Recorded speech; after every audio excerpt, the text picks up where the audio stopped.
बिस्मिल्लाहिर्रहमानिर्रहीम। आज हमारा फर्स्ट लेक्चर है फिजिक्स का। उसमें खैर हम जो आपका जो कोर्स में जो चैप्टर स्टार्ट करेंगे वो सेकंड चैप्टर स्टार्ट करेंगे जो वेक्टर्स एंड इक्विलिब्रियम है। लेकिन आज मैं थोड़ा सा इंट्रोडक्टरी लेक्चर आपको फिजिक्स के बारे में, जिसमें बहुत सारी चीज़ें आपने पहले पढ़ी हुई हैं, लेकिन चलें थोड़ा रिकॉल हो जाएगा। दुनिया में गैप आने की वजह से बहुत सारी चीज़ें मिस हो जाती हैं। तो उसमें जो सबसे पहले हम जो चीज़ आज पढ़ेंगे वो पढ़ेंगे introduction to physics. Introduction to physics.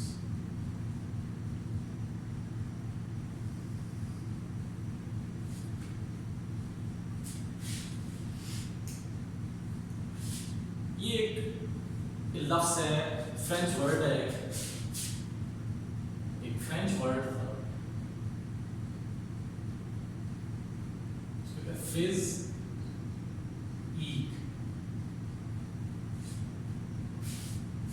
Physique, जिसका मतलब क्या होता है फिजिकल।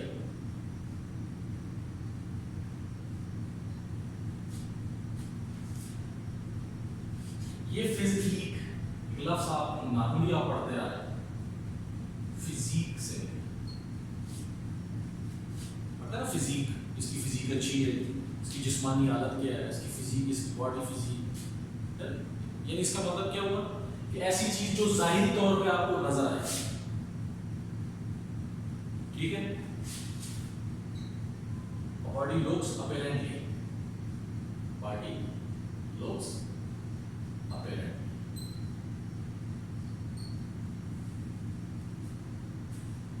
बात समझ आया? फिजिकल की जो चीज आपको जाहिरी तौर पे नजर आए, जो आपको जाहिरी तौर पे नजर आए। हर दुनिया की कोई भी बॉडी है, everybody, universe, small or large, बड़ी हो या छोटी हो, has a physical appearance,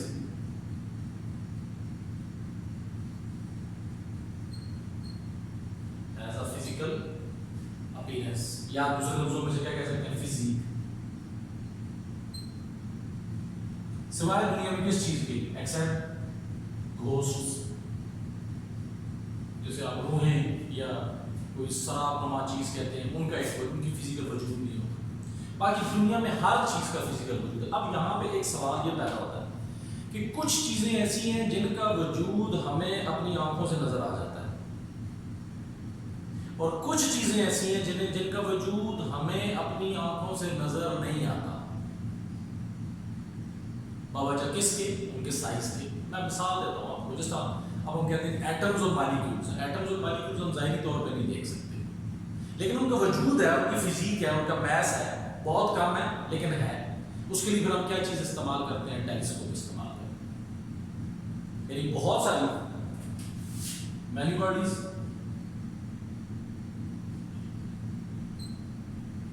viewed by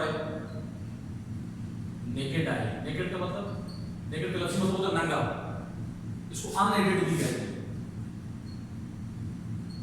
इसको क्या कहते हैं? unaided eye भी कहते हैं। and many bodies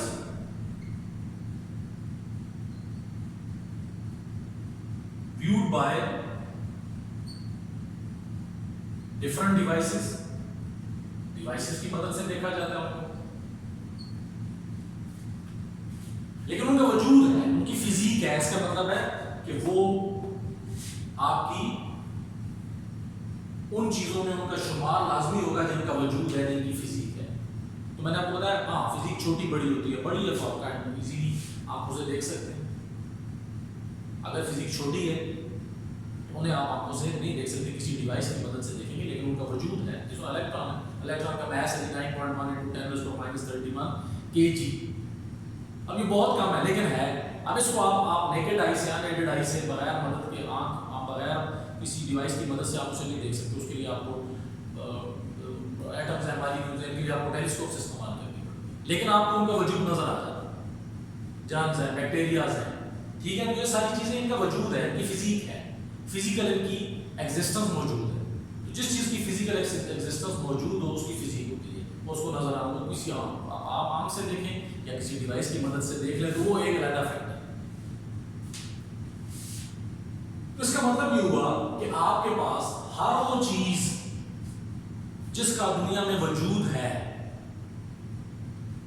वो किस जुमरे में आ जाती है, वो आपकी फिजिक्स के जुमरे में आ जाती है, वो फिजिकल के जुमरे में आ जाती है, क्योंकि फिजिक्स बेसिकली निकला ही किससे, फिजिकल से। ये तो चले एक वैसे एक नॉर्मल से मैंने आपको दी थी। अब आ जाते हैं कोर्स की तरफ, यानी अगर आपको किसी चीज को डिफाइन करना पड़ जाता है तो आप कहते हैं कि फिजिक्स क्या चीज है।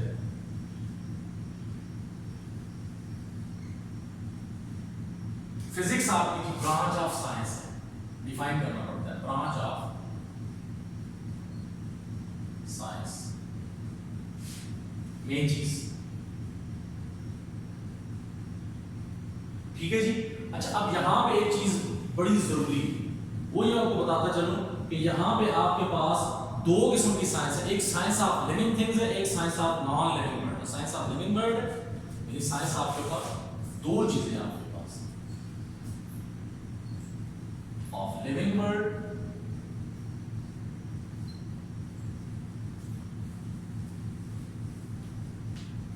Non living world.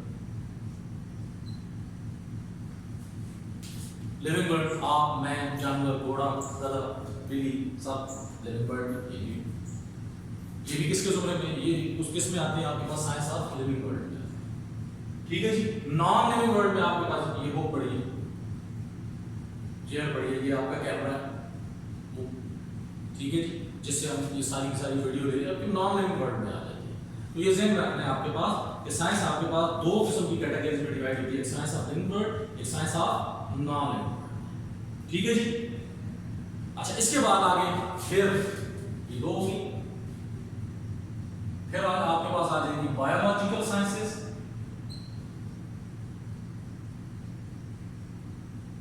तो फिजिकल साइंसेस,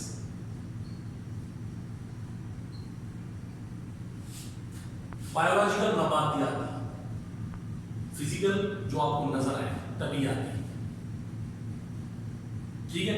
आगे इस फिजिकल साइंस को कैटेगरीज में तकसीम कर दिए, आगे और कर देते, फिजिक्स, केमिस्ट्री, ठीक है, मुख्तलिफ आपकी चीजों में। ठीक है जी। फिजिक्स, केमिस्ट्री, आगे चल के आपके पास एस्ट्रोनॉमी और बहुत सारी इसी तरह।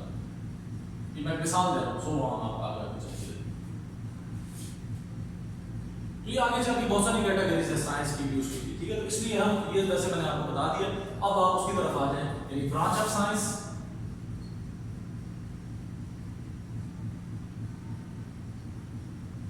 डील्स विद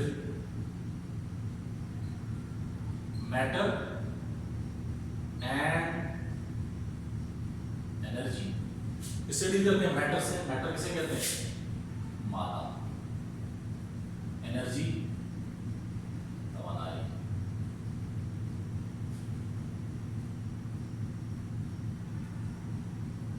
ठीक है जी। ये मैं तो बायोलॉजिकल किसे कहते हैं, नबातियाती, या हयातियाती भी इसमें आ जाती है, नबातियाती हो जाती है। ठीक है जी। तो ये सेम है, फिजिकल तबीयाती science.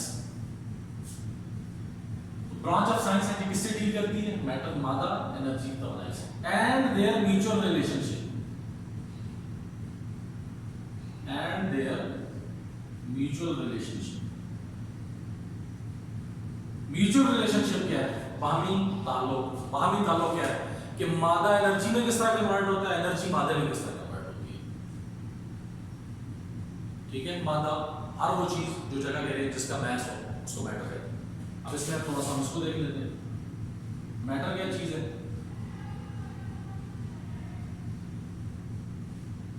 Anything which occupies space,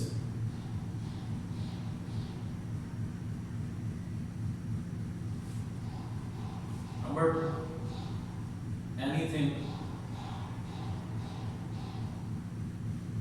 which has a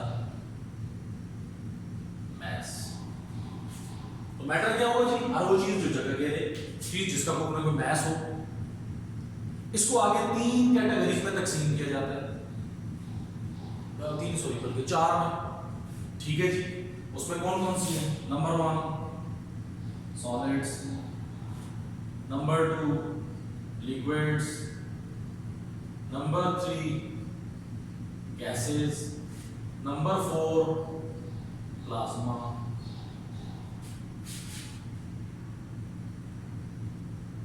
ठीक है जी, इसमें थोड़ा सा आपको मैं ये बताता चलूं कि सॉलिड्स क्या हैं।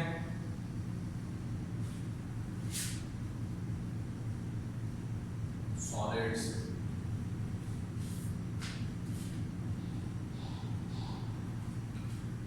वो type having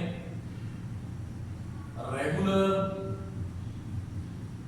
and definite shape।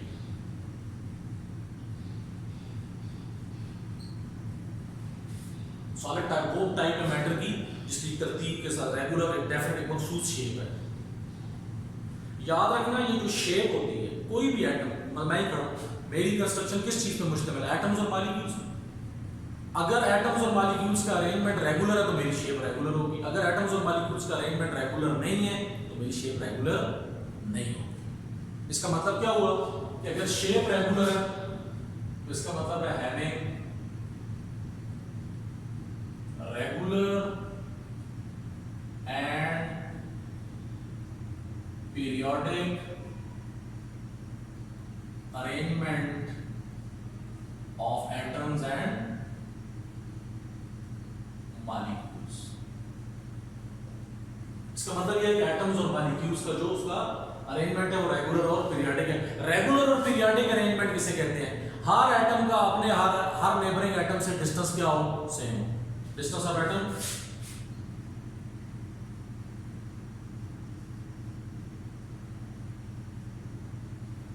with its every neighboring atom is same।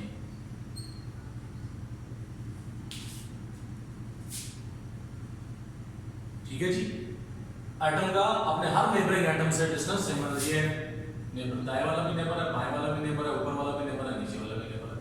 Her point से फासला सेम है, तो इसका मतलब आपके पास क्या होगा? ये रेगुलर अरेंजमेंट है। हर एटम का अगर नेबरिंग एटम से डिस्टेंस सेम है तो अरेंजमेंट रेगुलर है। अगर एटम्स और मॉलिक्यूल्स का अरेंजमेंट रेगुलर है तो उस एटम्स और मॉलिक्यूल्स की मदद से जो टाइप या जो ऑब्जेक्ट बनेगा वो भी उसकी शेप भी क्या होगी? डेफिनेट और रेगुलर होगी। अब जाहिर बात है इसके एटम्स और मॉलिक्यूल्स का अरेंजमेंट रेगुलर है तो इसका मतलब ये हुआ कि फिर जब कभी भी एक सॉलिड को आप लेंगे तो हमेशा उसका अरेंजमेंट आपको एक जैसे, मतलब लोहा आपने ले लिया तो लोहे का अरेंजमेंट पहले दिन जैसा था, अगर आप 100 साल के बाद भी लें तो वैसा ही होगा। उसके अंदर जो एटम्स और मॉलिक्यूल्स का जो अरेंजमेंट है वो वैसा ही होगा। अब मतलब वो एक अलग चीज़ है, कुछ चीज़ें ऐसी हैं जो फिजिकली एग्जॉस्ट हो जाए तो अलग बात है। लेकिन मैं मिसाल देता हूँ, आप यहाँ पे लोहा लेते हैं, लोहे को रख देते हैं, महीने के बाद आप लेते हैं, 6 महीने के बाद लेते हैं, आप उसका इंटरनल स्ट्रक्चर एटम्स और मॉलिक्यूल्स का स्ट्रक्चर देते हैं वो वैसा ही होगा। ठीक है, इसका मतलब है कि जब एटम्स और मॉलिक्यूल्स का अरेंजमेंट चेंज नहीं होता है तो जब कभी फिर आपको उस अरेंजमेंट को डिस्टर्ब करना पड़ेगा तो आपको सेम अमाउंट ऑफ एनर्जी देनी पड़ेगी। मतलब आप उस अरेंजमेंट को कभी खत्म, लोहे को मेल्ट करना चाहते हैं तो लोहे को मेल्ट करने का मतलब क्या है कि आप उसके एटम्स और मॉलिक्यूल्स की जो शक्ल है उसको क्या करना चाहते हैं? खत्म करना चाहते हैं। आप उसकी सॉलिड स्टेट को किस में कन्वर्ट करना चाहते हैं? लिक्विड स्टेट में। तो बेसिकली आप उसके एटम्स और मॉलिक्यूल्स के अरेंजमेंट को चेंज कर रहे हैं। तो जब आप एटम्स और मॉलिक्यूल्स के अरेंजमेंट को चेंज करना चाहेंगे तो किसी सॉलिड का, तो उसके लिए आपको क्या करना पड़ेगा? आपको उसको हीट देनी पड़ेगी, यानी उसको मेल्ट करना पड़ेगा। तो जब उसके एटम्स और मॉलिक्यूल्स का अरेंजमेंट सेम होगा तो जब कभी भी आप उसको मेल्ट करेंगे तो आपको जो एनर्जी चाहिए होगी उसकी क्वांटिटी में कोई फर्क नहीं होगा। 1 महीना पहले अगर आप उस लोहे को मेल्ट करना चाहते हैं तो आपको उतना ही टेम्परेचर चाहिए, 6 महीने के बाद भी करना चाहते हैं तो आपको उतना ही टेम्परेचर चाहिए। तो इसका मतलब ये हुआ कि जब उतना ही टेम्परेचर चाहिए होगा तो एक मखसूस पॉइंट पे जाके वो मेल्ट होगा। इसका मतलब है उसका जो मेल्टिंग पॉइंट होगा वो क्या होगा? डेफिनेट मेल्टिंग पॉइंट होगा, मखसूस होगा। आज करें 6 महीने बाद करें, 8 महीने बाद, उसका मेल्टिंग पॉइंट डेफिनेट होगा। ठीक है, इसके अंदर एटम्स और मॉलिक्यूल्स का जो डिस्टेंस होता है वो करीब होता है। Distance between atoms and molecules is closer, closest. So energy response is more quick. इसमें एनर्जी का फ्लो होगा, so energy flow, energy respond या एनर्जी फ्लो जो होगा वो क्या होगा, इज क्विकेस्ट, तेज होगा। ये हो गया। इसी तरह अब लिक्विड्स आते हैं, दूसरी शेप कौन सी है, लिक्विड्स।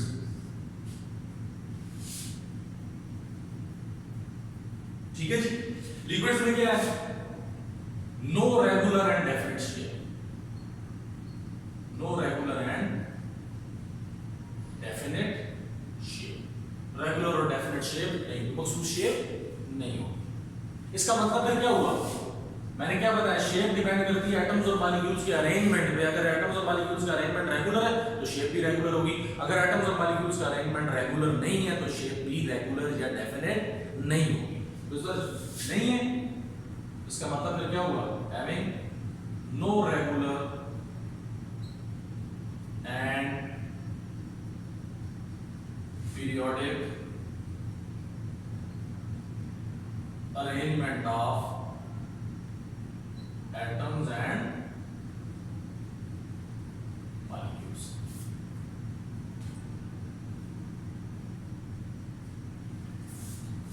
डिस्टेंस ऑफ एटम, अच्छा फिर इसकी शेप किस तरह की होगी, अगर रेगुलर पीरियोडिक शेप नहीं होगी, acquire the shape of container, जिसमें डालेंगे उसकी शेप एक्वायर कर, acquire the shape of container, जो कंटेनर जो बर्तन की शेप होगी वो शेप एक्वायर कर लेगा। ठीक हुआ जी। जिस गिलास में डालें गिलास जैसा और टब में डालें टब जैसा हो जाएगा। ठीक है जी। डिस्टेंस ऑफ एटम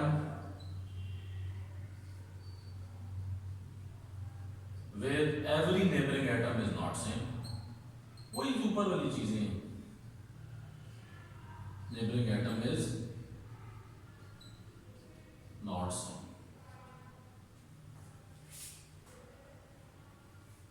ठीक है जी। डेफिनेट बॉइलिंग पॉइंट, इसका बॉइलिंग पानी है, पानी हमेशा 100 डिग्री सेंटीग्रेड पे बैठो, यहां करें कराची ले जाए।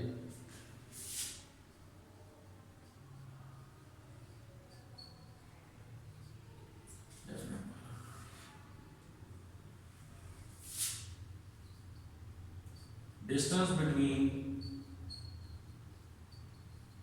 Atoms and molecules is wider than solids. Solids के मुकाबले में इसके एटम्स और मॉलिक्यूल्स के दरमियान डिस्टेंस क्या होगा, ज्यादा होगा। लिहाजा जब एटम्स और मॉलिक्यूल्स के दरमियान डिस्टेंस ज्यादा हो जाए, जितने एटम्स और मॉलिक्यूल्स करीब होंगे उतना तेजी से एनर्जी का फ्लो होगा, और अगर फासला ज्यादा हो जाएगा तो एनर्जी का फ्लो भी क्या हो जाएगा, स्लो हो जाएगा। So energy response flow is slower than solids. See, solids are slow. ठीक है जी। इसी तरह इसके साथ ही अपना गैसेस का सेम यही चीज है, हर चीज गैसेस का भी।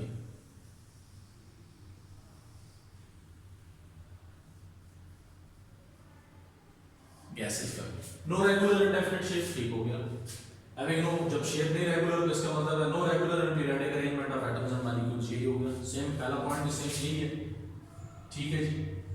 दूसरा भी यही, एक्वायर द शेप ऑफ, हाँ अब यहां पे थोड़ा सा फर्क है, मसला ये अब यहां पे वॉल्यूम का फर्क है। ठीक है जी। इसका acquire the shape of container as much as possible, acquire the shape of container as much as possible, जितना पॉसिबल होगा उतनी शेप एक्वायर कर लेगा। मसलन मैं आपको मिसाल देता हूं, इस कमरे में मैं एक गिलास पानी उड़ेल देता हूं, वो एक गिलास पानी बस इसी कोने में जहां तक होगा वहीं तक रहेगा। लेकिन अगर इसी के बरक्स मैं एयर फ्रेशनर लेके स्प्रे कर देता हूं तो वो क्या होगा, वो एयर फ्रेशनर वो पूरे के पूरे कमरे में फैल जाएगा, जितना उसके पास अवेलेबल वॉल्यूम होगा वो सारा उसमें फैल जाएगा।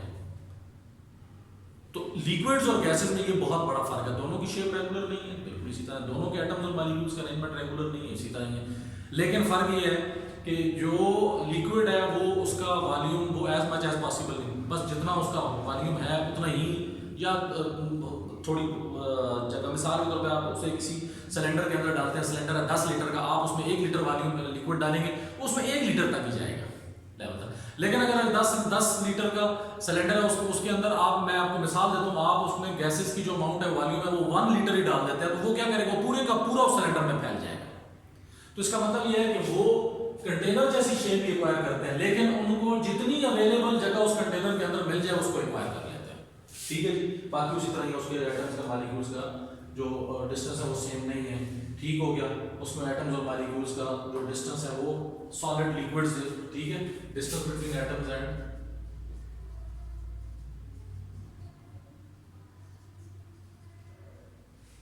distance between atoms in is wider than solids and liquids और solids से भी wider हो जाएगा, ठीक है। तो इसका मतलब एनर्जी रिस्पॉन्स और स्लो हो जाएगा जी। Energy response is slowest, energy response इसका क्या होगा, स्लोएस्ट होगा। तो ये एक फोर्थ टाइप बड़ी इंपॉर्टेंट है, वो है प्लाज्मा।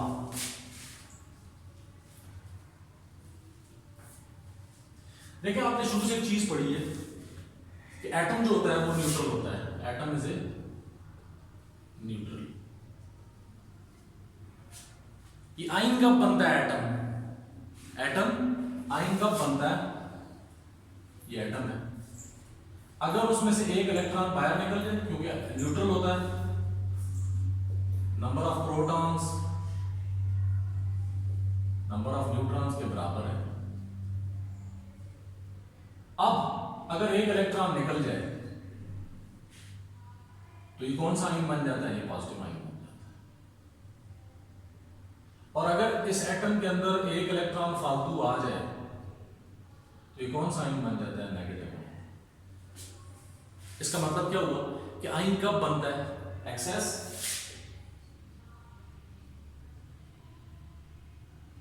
और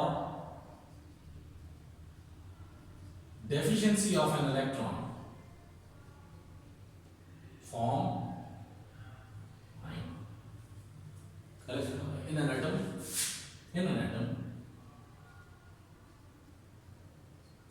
form ion। इलेक्ट्रॉन की ज्यादती हो जाए किसी एटम के अंदर या उसकी कमी हो जाए इलेक्ट्रॉन की, तो क्या बन जाता है, आयन बन जाता है। इसका मतलब है आयन और इलेक्ट्रॉन लाजम मलजूम है, ions and electrons लाजम एटम। अब जो ब्रांच इन आयंस और इलेक्ट्रॉन से डील करती है उसको क्या टाइप, जो टाइप आयंस और इलेक्ट्रॉन से डील करती है उसको क्या कहते हैं, प्लाज्मा। ऐसी टाइप ऑफ मैटर जो किस में कंप्राइज कर रही है, आयंस और इलेक्ट्रॉन्स पे, उसको क्या कहा जाएगा, प्लाज्मा कहा जाएगा। ये जो टाइप ऑफ मैटर की आपके पास, लेकिन चलिए इंशाल्लाह इसको आगे भी पढ़ते रहेंगे। अब इसका एनर्जी क्या है,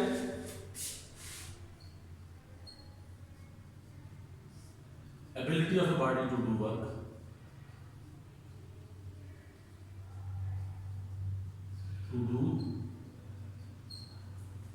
ये एनर्जी आ गई आपके पास। अब इनका रिलेशनशिप क्या है कि matter can be converted into energy and energy can be converted into mass, या mass can be converted into energy, energy can be converted into mass, mass can be converted into energy. ये mass है, इसको मैं जला देता हूँ energy में convert हो जाएगा। लकड़ी मैस है, जलाएं एनर्जी में कन्वर्ट हो जाती है। हाँ, अब दूसरा सवाल ये एनर्जी किस तरह कन्वर्ट होती है मैस पे।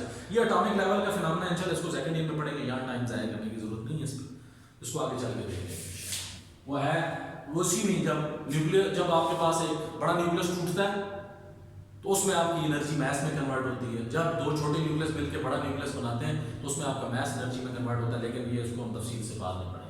बाकी जो मैस का एनर्जी में कन्वर्ट होने की उसके आपके पास नॉर्मली भी बहुत सारी मिसालें मौजूद है। लकड़ी जला दो, प्लास्टिक जला दो, कुछ भी जलाओ, नतीजे में एनर्जी मिलती है। बम फटता है, मैस एनर्जी में कन्वर्ट हो जाता है। हाँ, एनर्जी मैस में कन्वर्ट होता है तो एटॉमिक लेवल का जब दो छोटे न्यूक्लियस मिलकर एक बड़ा न्यूक्लियस बनाए तो उसमें ये होता है कि आपको उनको पहले आप एनर्जी देते हैं, जब उसका कंबाइंड बनाए तो वो बाद में देखेंगे। अच्छा जी, अब इसके बाद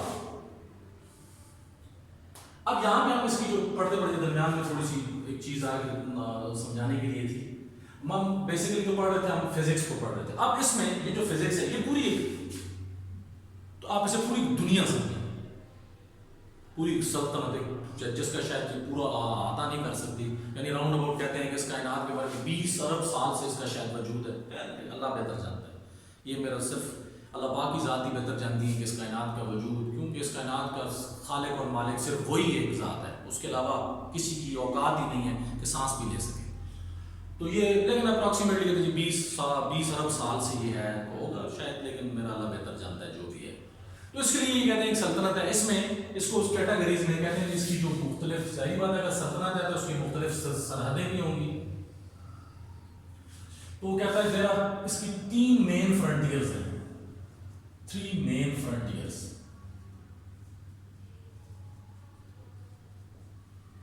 नंबर 1 कहता है world of extremely large, world of extremely large. Number 2 world of extremely small. Number 3 world of middle size things, middle size things. अच्छा जी, अब इसमें अगर आप ये देखें world of extremely large, world of extremely large, universe itself बहुत बड़ी चीज है, ये उसी में आ जाती है, यूनिवर्स इटसेल्फ।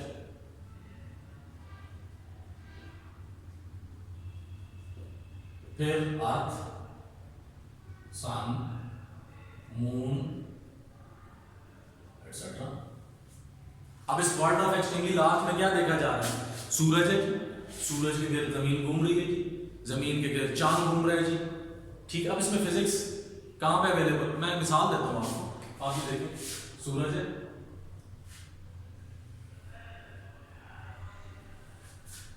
सूरज के गिर्द जमीन घूम रही है,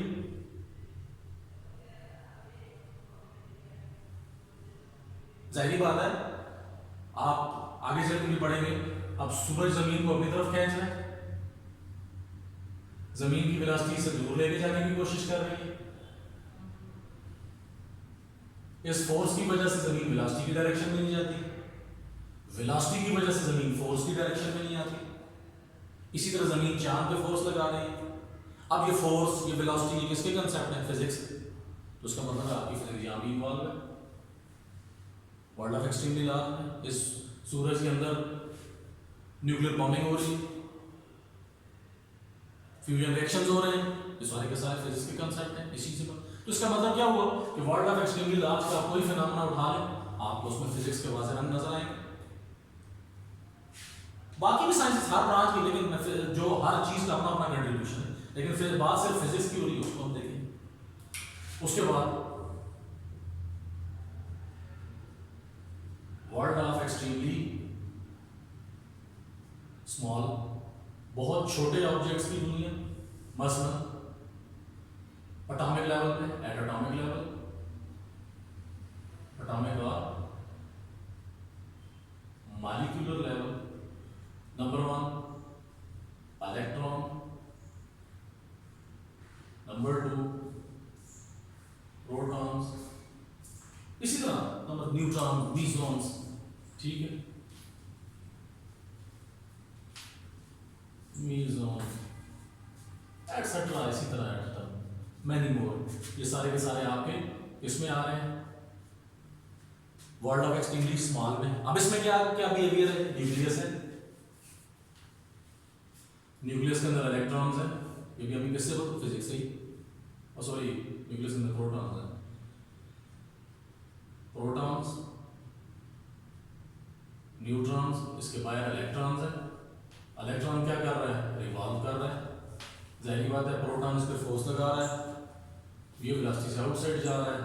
और भी जितनी भी इन पे चार्ज हैं जी, ठीक है, इनके मैसेज हैं, मैस किसका कंसेप्ट है? फिजिक्स का, चार्ज फिजिक्स का, फोर्स फिजिक्स का, वेलोसिटी, ये सारे के सारे फिनोमेना आपको एक्सट्रीमली स्मॉल दुनिया में भी नजर आ रहे हैं। इसका मतलब है आपका यहाँ पे भी किस चीज़ का अमल दखल है, फिजिक्स का अमल दखल है सारा। इसी तरह थर्ड आपका word of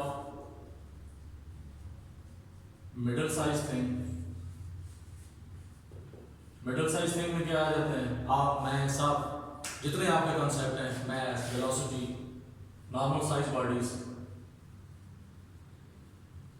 normal size bodies सारी जितनी आ जाती है, ठीक है। अब इसमें देखेंगे, इसमें हर बॉडी का मैस है, हर बॉडी की वेलोसिटी है, हर बॉडी की कोई लेंथ है, हर बॉडी किसी वक्त में कोई काम कर रही है। तो जाहिर बात है सारे के सारे किसके कंसेप्ट हैं, आपके फिजिक्स के कंसेप्ट उसी के। तो मैं कहने का मकसद ये है कि आप देखें तो हर शोबा जात में बड़े से लेके अब बड़े से बड़ा, छोटे से छोटा, दरमियान में, इसका मतलब ये हुआ कि ये पूरी जो यूनिवर्स है, इस पूरी यूनिवर्स के अहाते के लिए आपको बहुत ज्यादा जरूरी आपने फिजिक्स पढ़नी। उसी की आगे शाख है एस्ट्रोनॉमी, फिर इसी से बहुत सारे, यानी फिजिक्स से आगे बहुत सारी सब शाखें निकली हैं, ठीक है। मसलन आपके पास बायोफिजिक्स आ गई, एस्ट्रोनॉमी आ गई, ठीक है जी। आगे फिजिकल केमिस्ट्री चल के आ गई। तो ये सारी के सारे आपके, और बहुत सारे ऐसे हैं कि आप जियोफिजिक्स है आपकी, जियोफिजिक्स जमीन के मुताबिक, जियोलॉजी, जो भी। तो ये सारे के सारे आगे आगे इसकी और ज्यादा ब्रांचेस भी आगे एक्सटेंड होना शुरू होगी जो जो वक्त गुजरा। तो ये शायद आगे चल के और भी बहुत ज्यादा। अच्छा, मेन जो इसकी टाइप्स, मेन जो टाइप्स पहले चलती आ रही वो उसके हिसाब से, दौर के हिसाब से आता है कि एंड ऑफ 19th सेंचुरी तक, एंड ऑफ 19th सेंचुरी तक ये एक तस्वर था कि एवरीथिंग इज डिस्कवर्ड, सब कुछ डिस्कवर हो चुका है, एवरीथिंग इज डिस्कवर्ड, हर चीज का दरियाफ्त हो चुकी है। ये कौन सा दौर है, एरा ऑफ क्लासिकल फिजिक्स। बाद में इसको क्या कहा गया, era of classical physics.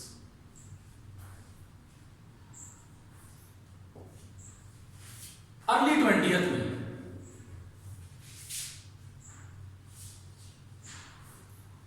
Early 20th में क्या हुआ, एकदम रेवोल्यूशन आ गया कि नहीं, अभी बहुत कुछ डिस्कवर होना, बहुत कुछ दरियाफ्त होना बाकी है, ठीक होगी बात। जिसका एक बहुत बड़ा रेवोल्यूशन क्या था, बहुत बड़ा क्लासिकल फिजिक्स में यह था, इन क्लासिकल एक बहुत बड़ा रेवोल्यूशन क्या था कि light has a dual nature, light has a dual nature. Light की कौन सी नेचर है, ड्यूअल नेचर है जी। उसने क्या किया, लाइट के पास wave as well as particle, as well as particle. ये एक बहुत बड़ा रेवोल्यूशन था। इस क्लासिकल फिजिक्स में लाइट को सिर्फ as a wave nature, as a wave consider किया जाता था। लेकिन अर्ली 20th में मॉडर्न फिजिक्स में क्या हुआ, मॉडर्न फिजिक्स में आपके पास ये हो गया कि ये जो इसमें ये जो मैंने बताया कि 19th सेंचुरी में इसको era of classical, early 20th के बाद रेवोल्यूशन आया, मतलब बहुत सारी नई चीजें निकली। अच्छा, उसके बाद फिर एक और हो गया कि अब बहुत सारे पार्टिकल्स डिस्कवर हुए, किस पे, particles discovered at a nuclear level, discovered at an atomic as well as nuclear level.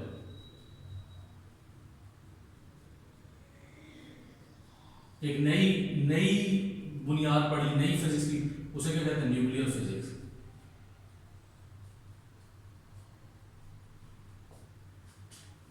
तो ये जो नया दौर आया अर्ली 20th सेंचुरी का, इसको फिर कौन सा दौर कहा गया, इसको कहा गया जी ये मॉडर्न फिजिक्स। कौन सा दौर आ गया, मॉडर्न फिजिक्स का। यानी इसका मतलब है आपकी फिजिक्स मेन दो कैटेगरीज में तकसीम होगी। कौन कौन सी, क्लासिकल फिजिक्स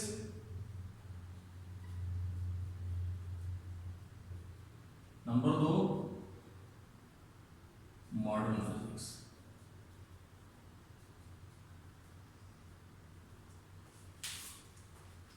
ये एंड ऑफ 19th सेंचुरी तक है, ये आपका अर्ली 20th में चला गया।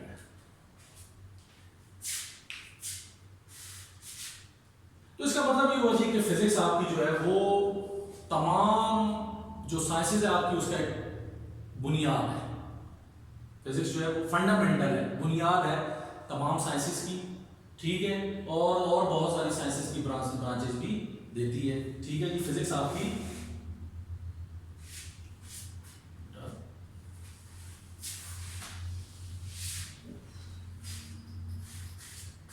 तो फिजिक्स को हम कह सकते हैं जी it is the fundamental of all sciences, fundamental of all sciences, बुनियाद है, ठीक हो गया जी। उसके बारे में हमें क्या देती है, ठीक है, और कई कई नई ब्रांचेस आई हैं, provides new branches of science, provides new branches of science,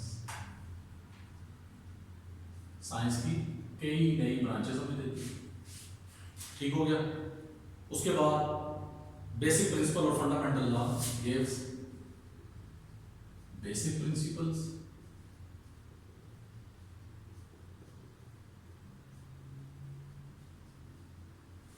fundamental laws, basic principle देती है, बुनियादी असूल, बुनियादी कानून वो हमें दे देती है, ठीक है जी। तो इसका मतलब कई नई ब्रांचेस आपकी निकली हैं फिजिक्स, और नई ब्रांचेस की ओवरलैपिंग से by the overlapping of physics and other branches gives new fields, give new field। मसलन उसमें मैंने आपको बताया एस्ट्रोनॉमी, फिजिकल केमिस्ट्री, बायोफिजिक्स, ठीक हो गया, ये सारा आपका। तो दूसरे लफ्जों में हम ये कह सकते हैं कि आप अगर आप इसको देखें तो इसका सारे का सारा आप जितनी आजकल आपको यहाँ पे जितनी इजादात नजर आ रही हैं, आप बेसिक बुनियादी ज़रूरियात से ले लें, आपका फ्रिज, टीवी, आपकी जितनी इलेक्ट्रॉनिक डिवाइसेस हैं, आप अपनी ये बिजली देख लें, ठीक है, आपने ये स्विचेस, ये लाइट्स, ये पंखे चल रहे हैं, जहाज उड़ रहे हैं, कश्तियाँ चल रही हैं, ये सारे के सारे अगर आप देखें तो इसमें आपको बुनियादी तौर पे जो सबसे बेसिक चीज़ नजर आएगी वो फिजिक्स ही नजर आएगी। यानी इसका मतलब ये हुआ कि आपके रहने सहने का ढंग चेंज हो गया, आपके सफ़र के ज़रिए चेंज हो गए, आपके खाने पीने के अतबार चेंज हो गए, आपकी यानी दूसरे लफ्जों में ये कह सकते हैं कि इसने आपकी पूरी की पूरी जो आउटलुक है मैनकाइंड की उसको चेंज कर दिया है। यानी फिजिक्स क्या करती है जी, physics changes the outlook of mankind, यानी उसने पूरी की पूरी जो आउटलुक ऑफ मैनकाइंड, यानी उसने पूरी की पूरी जो मैनकाइंड है, पूरी जो इंसानियत है, उसकी आउटलुक को चेंज कर दिया, ठीक है जी। उसके बाद इसने प्लेड वाइटल रोल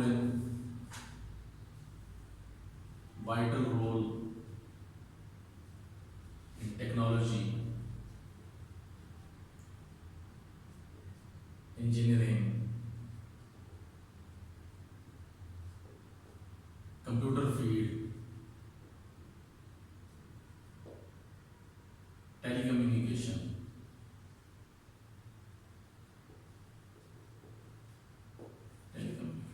जिसमें आप आज घर बैठे दुनिया के हर कोने की खबर ले रहे हैं, तो सारा इसी की बदौलत है, सैटेलाइट्स, ये सब बुनियाद यही है आपके पास, ठीक है जी। तो आपको उसके बाद कंप्यूटर नेटवर्क, अब इसमें छोटी सी मैं आपको मिसाल देता हूँ, जिस तरह इन computer technology most important thing is